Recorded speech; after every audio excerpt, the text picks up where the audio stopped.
Hi, I'm KJ, and this is my partner Rachel and my muscle man. We have affectionately named him Buster. So here we have the four rotator cuff muscles, which are responsible for stabilizing the shoulder joint. Here's a supraspinatus. You can see it attaches here, and the supraspinatus fossa comes around here and attaches to the greater tubercle of the humerus. It's responsible for abducting the humerus, also medially rotating. You can't really see it on this guy, but it's rotating around. And here you can see the infraspinatus attaches over kind of like medially on the scapula, and the infraspinatus fossa wraps around again to the greater tubercle of the humerus. It's responsible for lateral rotation of the humerus and also again stabilizing the shoulder joint. Here we have the teres major. It inserts on the lateral border here on the scapula. Again, comes around and joins its friends on the greater tubercle of the humerus. It's responsible for lateral rotation. Here you can see we have the teres minor. It attaches here on the lateral border of the scapula, wraps around to the greater tubercle, not trochanter, of the humerus. It's responsible for lateral rotation, kind of like that. And here we have the subscapularis, which is kind of hidden underneath the scapula. It's attached in the subscapularis fossa, and then it inserts over on the lesser tubercle of the humerus. It's responsible for medial rotation of the humerus. Here we have the rhomboid major. It originates here on the spinous processes of thoracic vertebrae T2 through T5. Comes over here, inserts on the medial border of the scapula. Its main action is to retract, so kind of the scapula in. And here, buried underneath some other felt, we have the rhomboid minor. It originates over here, C7, T1, attaches on the medial border of the scapula above the rhomboid major. It also is used to retract the scapula. Okay, here we have the biceps brachii, and it has a long head and a short head. The long head originates on the supraglenoid tubercle on the scapula, which is sort of back in here, and the short head originates on the coracoid process, which is on the top of the humerus in there. And then they insert on a tendon down here in the radius on the radial tuberosity, and the short head inserts on the aponeurosis, which is in the proximal medial forearm, which is again sort of in there covered by our other forearm muscles. And the biceps brachii is responsible for supination of the forearm, turning it palms upward, flexion of the forearm, and flexion of the whole arm. Next we have the brachialis. This is responsible for flexion of the forearm. It originates on the anterior distal shaft of the humerus and inserts on the tuberosity of the ulna. Next we have the coracobrachialis. This muscle is responsible for flexion of the arm and adduction of the arm.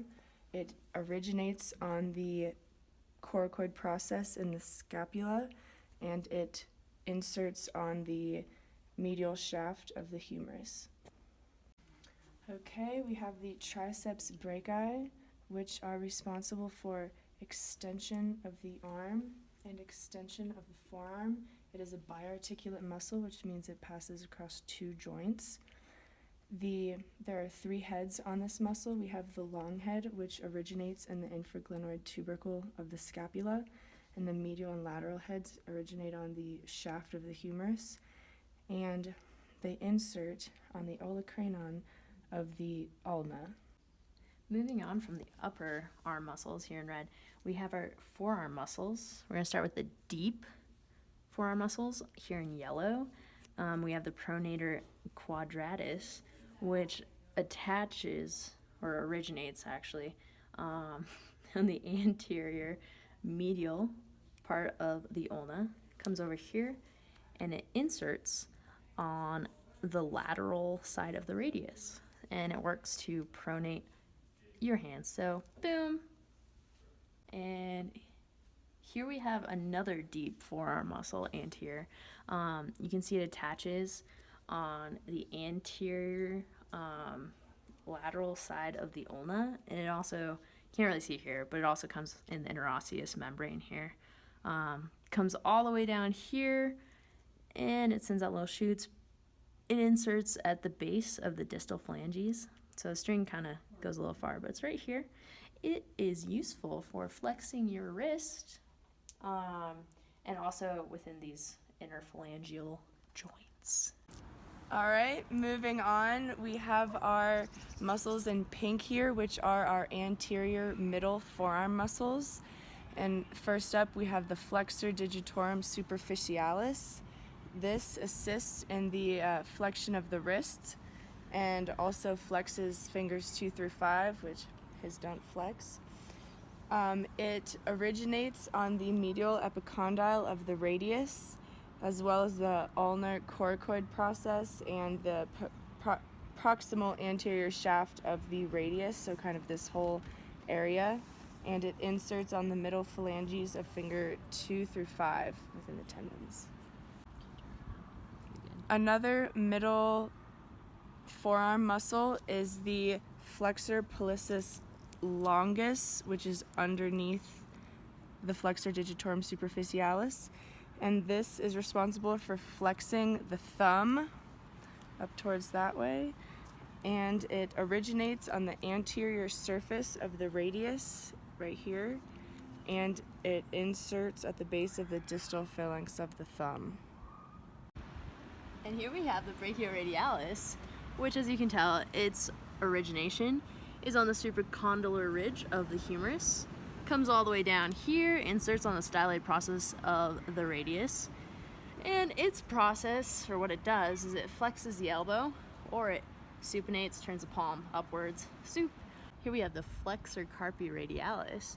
You can't really see, but it attaches, its originate, I should say, is up on the medial medial epicondyle of the humerus, and it comes all the way down, attaches to the base, the phalanges 2 through 3 actually, and it's responsible for flexion of the wrist and abduction. The flexor carpi ulnaris, and you can see it originates over here on the medial epicondyle of the ulna, so you can't really see it in there because there's a lot going on, but then true to its name, ulnaris, it comes down, attaches here, kind of on the pisiform, the hook of the hamate, and it's responsible for flexing the wrist and adduction.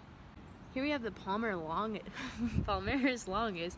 It attaches on the medial epicondyle of the humerus, comes all the way down, true to its name again, to the palmar aponeurosis. It's responsible for flexion at the wrist. So here we have the pronator teres. It attaches up here in the humeral head, kind of like the medial supracondylar ridge. It comes on down here to the lateral kind of medial here side of the radius. It is responsible, again true to its name, for pronation. Also helps with a little flexion at the elbow. And in purple back here we have the posterior deep muscles of the forearm. We'll start with the abductor pollicis, which originates on the interosseous membrane in between the radius and the ulna, and it inserts on the first phalange, or the first metacarpal by the first phalange, and it is responsible for abduction of the thumb and extension of the thumb.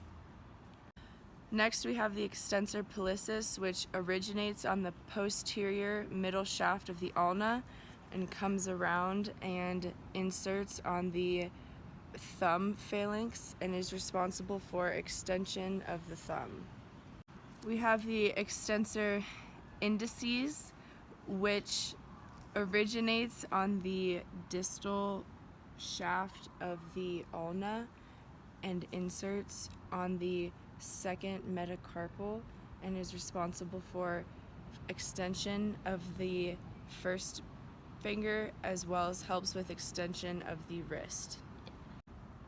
Here we have our supinator, which is responsible for supinating the forearm, so palms upward.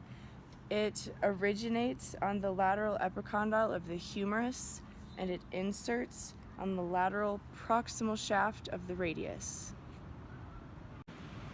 So here we have the superficial posterior forearm muscles. You can see the extensor carpi radialis. It originates at the lateral supracondylar ridge up here on the humerus, comes all the way down, inserts here on the second metacarpal. It does extension of the wrist. It also helps with AB abduction at the wrist. Here we have the extensor digiti minimi. You can see it originates over here on the lateral epicondyle of the humerus. It traces its way all the way down to the distal phalanx of the fifth metacarpal. It's responsible for extension, and then also it moves a little finger on all joints. Carpi ulnaris.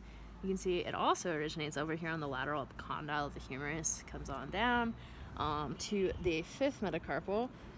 It extends the wrist and adducts the wrist. Okay, we're moving on to the pelvic girdle, starting out with the infamous piriformis. You can tell it inserts right here on the sacrum, originates on the sacrum here, and then it inserts on the greater trochanter of the femur, and it laterally rotates the thigh.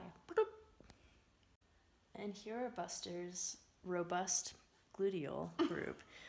Here you have the minimus, the medius, and the maximus. They all insert on the ischial fossa here at varying degrees, obviously. Minimus is the smallest, medius next. Maximus is a large mover, a little higher up. And then they all come down. They insert on the greater trochanter of the femur. They act to abduct the hip. And then as well as they can extend at the hip as well.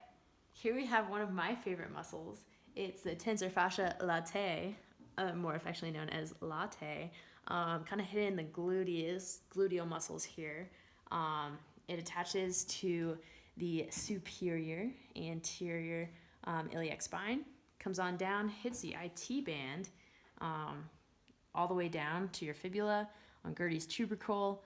It's responsible for abduction at the hip, medially rotates the femur, and then abduction at the knee. Hopefully not too much. All right, here we have the psoas major, major hip flexor. It originates over here on the transverse processes of T12 through L5, and it comes down and inserts on the greater trochanter of the femur. It's responsible for flexion at the hip joint. We have the iliacus. It originates here on the upper 2/3 of the iliac fossa. Comes down, attaches at the greater trochanter of the femur. Consequently, is responsible for hip flexion. Boom. All right, all of our 4 adductors are in pink. We're gonna start with the pectineus. You can see it's on the superior ramus of the pubic bone. Inserts down on the posterior upper region of the shaft on the pectineal line on the femur, and it's responsible for adduction of the hip joint. Here we have another adductor brevis. You can see it's on the anterior portion of the posterior pubic bone, ramus, inferior ramus. There we go. And it comes down to the back, kind of to the linea aspera pectineal line, and it's responsible for adduction. Here we have the adductor magnus. You can see it is on the pubic tuberosity of the pubic bone. Comes all the way down, again to the linea aspera. It is responsible for adduction of the hip. Here we have the adductor longus. It is again on the pubis here. And it comes down to the linea aspera, kind of the middle 2/3 or whatever. And it is responsible for adduction.